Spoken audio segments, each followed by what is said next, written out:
Hello fam! Welcome back to another vlog. So it's our last day here in Hong Kong and alas 10 na ng umaga ngayon. And yung flight pa natin mamaya ay alas 8 pa ng gabi. Kaya meron pa tayong kind of half day dito sa Hong Kong. So alas 12 pa naman ang check-out dito sa hotel. Maganda yung hotel no kasi 12 yung check-out. Yung iba parang 10, 11 check-out na. Pero dito 12 pwede pa mag-check-out. Pero baka mag-check-out na kami ni Cass tapos mag-iwan na lang ng gamit sa baba. Kasi plano namin maglakad-lakad dito sa area. So, magcha-chanteng ulit tayo. Of course, susulitin natin fam yung opportunity na makapag-chanteng dito sa Hong Kong na makapag-traditional breakfast ba, kumbaga. And meron ulit kaming na-search na chanteng na dito naman sa Hai Phong Road malapit. Lalakarin lang ulit natin, palabas ng TST, tapos Hai Phong Road. So, after breakfast, maglalakad-lakad lang kami dito sa may Harbour City banda and tignan na lang natin kung saan pa tayo makakapunta. Tapos mamaya, balik tayo dito, kunin yung gamit, punta tayo ng airport.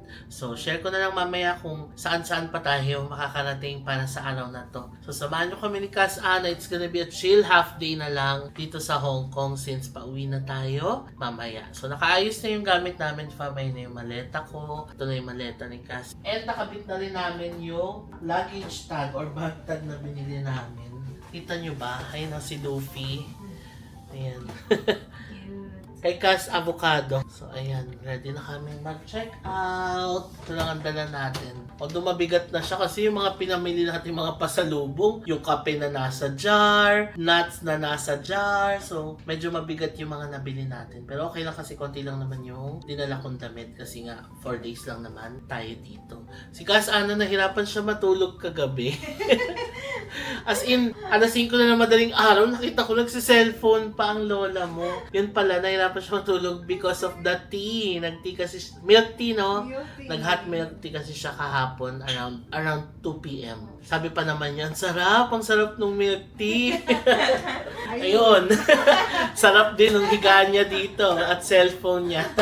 Minsan ganun tayo, fam, no? Actually, ako din, as much as possible, iniwasan ko na mag-cafe ng past 3 p.m. Kasi nga, tendency, mahirapan tayo matulog sa gabi. Kayo, fam, ganun din ba kayo? O, share nyo naman sa baba kung ganun din kayo pagdating sa caffeine. Or, meron ba sa inyo na nagka-caffeine pa rin ng gabi pero nakakatulog pa rin? Minsan nagagawa ko yun, pero kapag puyat na puyat ako or parang kulang ako sa tulog, ganun, kaya ko. Pero most of the time talaga hindi. Kaya, usually, kinakat off ko talaga yung caffeine intake.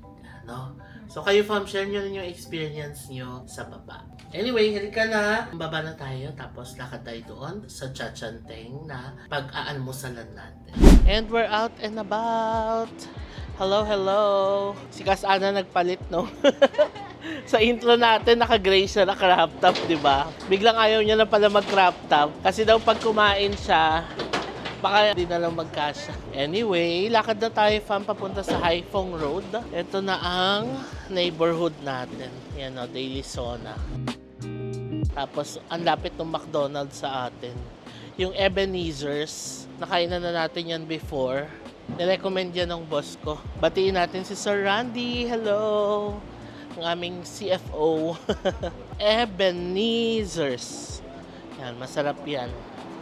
Yan o, ito maganda sa area natin.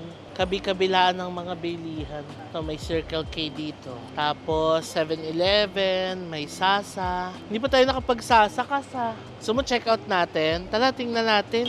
Kasi hindi ako nakabili ng Neutrogena sa Long Phong Mall because iba yung parang product niya. Hindi siya yung water gel na binibili natin.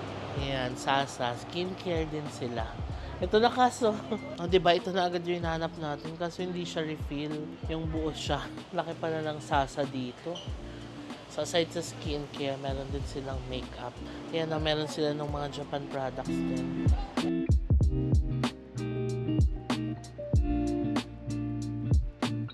Let's go. Punta na tayo ng Hai Phong Road. Wala rin kami nabili sa Sasa. Ito na fam, ang Hai Phong Road. Padiretso dyan. Ito na yung TST station. Fam, dito pala yung bakehouse. Oh. Ayan, konti lang yung pila. Pero diretso tayo dito. Pa Harbour City.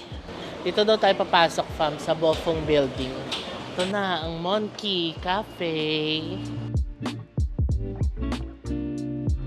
So aside sa Monkey Cafe, meron pa dito Asok Thai Garden. May crab doon, Hungry Korean, Non-Cafe, La Taverna. O, diba? Ngayon ako nakapasok dito sa part na to, no? Meron pa ng mga restaurants dito sa part na ito ng loob nung banda sa Haiphong Road. Tara, pasok tayo.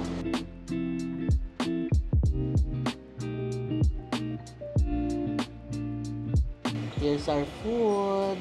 Macaroni ulit tayo, fam. Tapos, tinapay na may scrambled eggs. Ang favorite breakfast here in Hong Kong. Dati ang akala ko yung nagsiserve lang nito is yung Australian Dairy ko.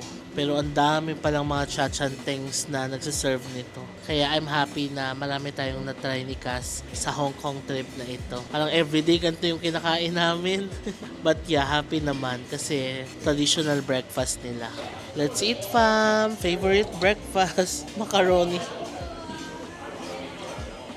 Napansin ko lang sa mga nakainan namin, iba't iba yung pagkakaluto ng macaroni. Dito mas firm yung macaroni nila, tapos mas konti yung soup. Pero masarap pa rin. Isipin nyo, fam, pag kumakain tayo ng sopa sa mga karinderya sa atin sa umaga, ganon siya. Pina-level up lang dito kasi aircon. Pero ang sarap na combination ng macaroni or sopas, tapos tinapay and egg.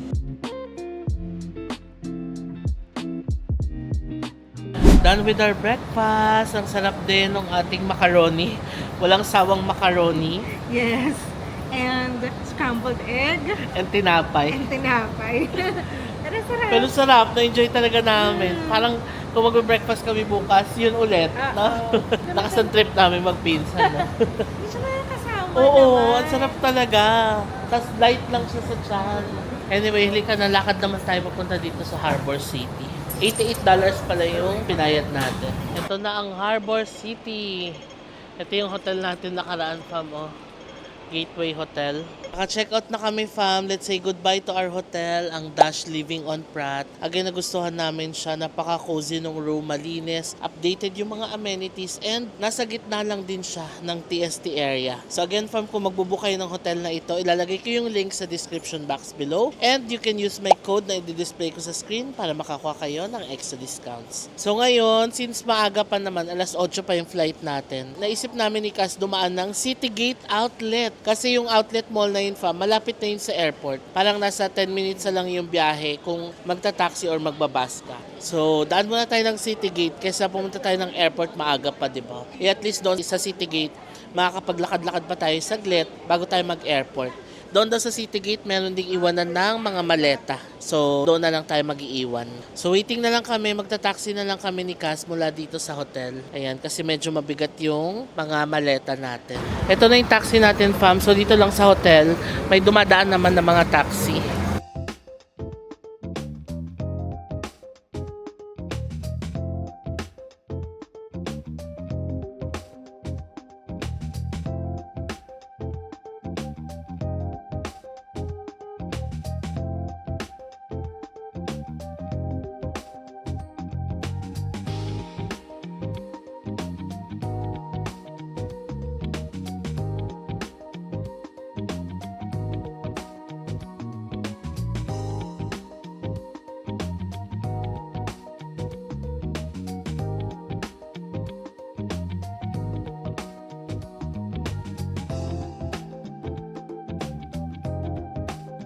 Alright, dito na tayo sa Citygate Outlets. 30 minutes lang yung biyahe, ang bilis lang. And $285 yung binayad namin mula sa hotel.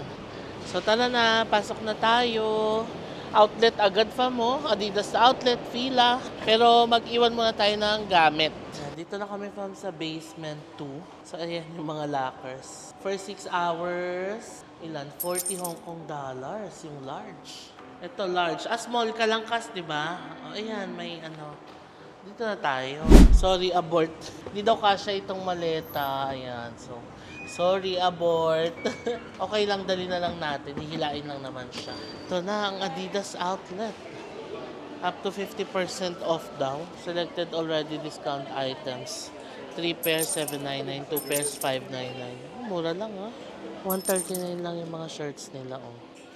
Ito yung mga nakasale nila fam, 20% off daw. So katulad nitong gazelle, 899 siya. 629 na lang. Ang ganda pa ng mga style. Ayan. Ito ang kanilang Samba. How much? $899. Samba OG.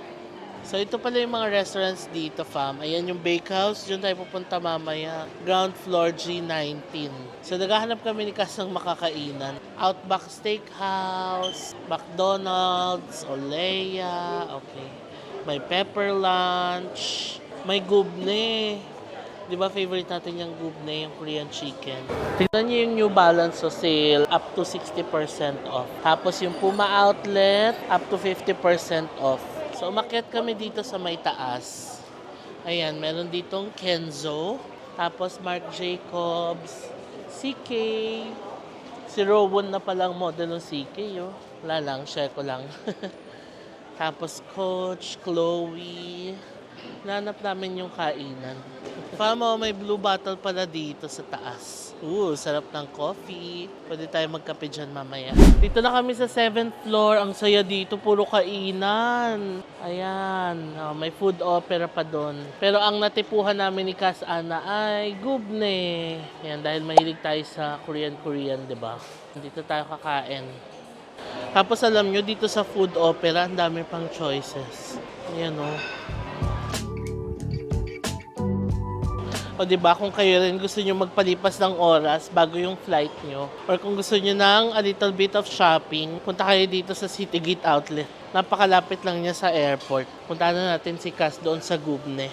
Dito na tayo kay Gubne. Excited na kami kumain ni Kas. Yung chicken nila fam nag-range ng mga $230 to $250. Yung whole chicken na yun, tas pwedeng half and half. Yung rice nila, $20. Yung mga drinks, $50, $40. So ayan, para magka-idea kayo. Here's our chicken, half and half, tapos rice. Oh, thank you. Let's eat.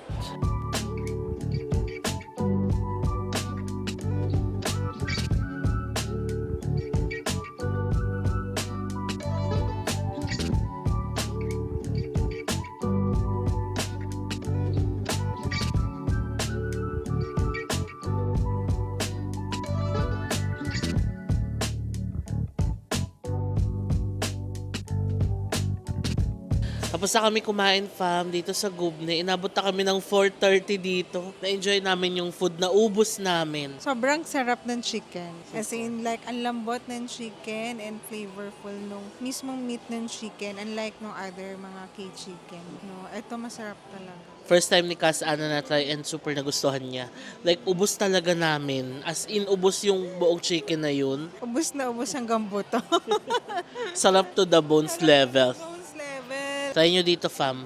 7th floor ng Citygate Outlets. Ngayon, punta na tayo ng bakehouse. Dito lang sa ground floor naman. Before tayo pumunta ng airport. Pakalabas na kami fam. Dito lang pala yung bakehouse na may paglabas lang ng Tongchong Station. So, ito lang yung Tongchong Station. Oh. Tapos, ayan yung Shake Shack. And then, katabi lang niya ang bakehouse. Bili tayo.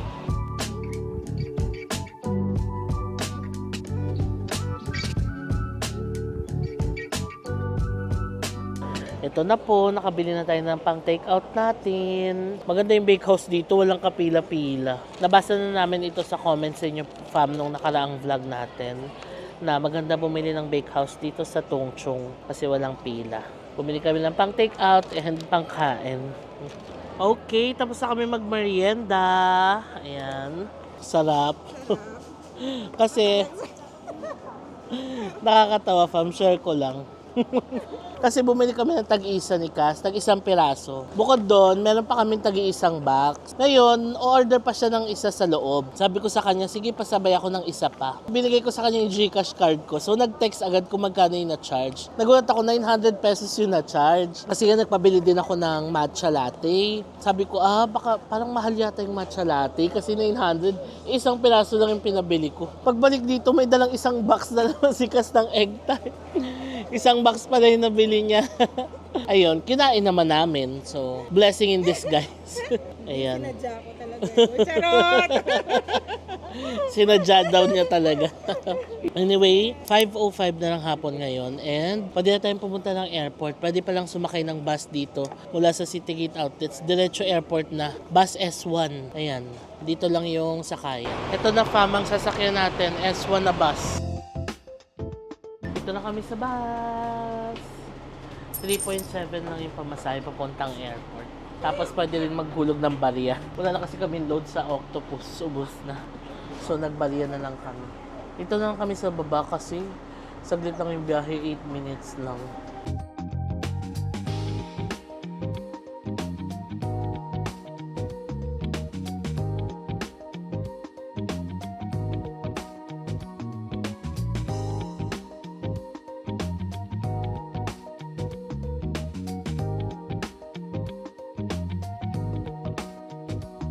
Okay, dito lang kami sa airport. Parang 10 minutes lang yung biyahe, no? Saglit lang. Nakakahilo. Nakakahilo. Parang ang bilis magpatakbo ni Kuya. Tapos sigsag-sigsag pa. Gumulong pa yung maleta ko. Bumulap yung si Cas tumurpit. Nakakatawa. So tara na, akyat na tayo sa departures area.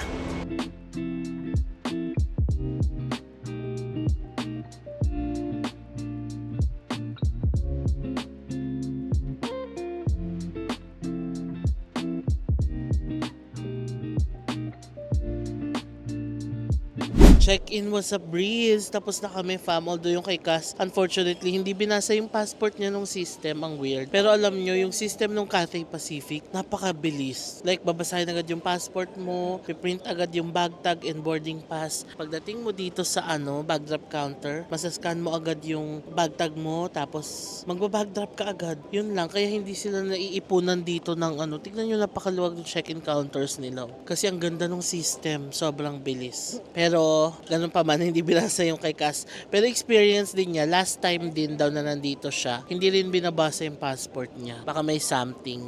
So ngayon, ready na tayong pumasok sa departures area.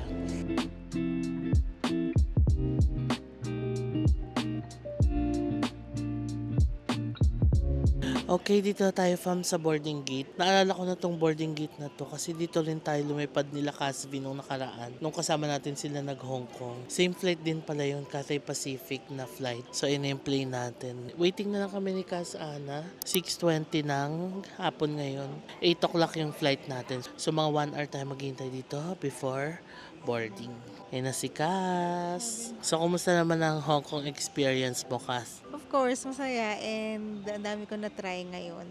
And nakita mo yung culture, nila, no, in terms of food. Nakakatuwa yung sabi ko yung, yung milk tea.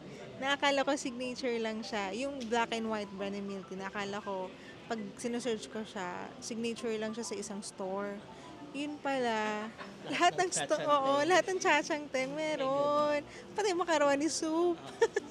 So, mas na-appreciate mo yung culture ngayon. Yes, Culture, the local vibe, yes, the food.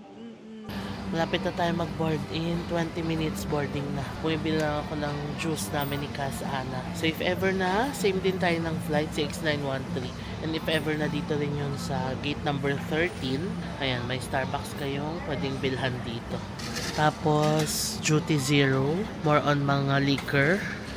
Tapos doon, meron pang mga beauty products and chocolates. And then dito, mga pasalubong items pa. Relay, ayan. Tapos ito yung Starbucks.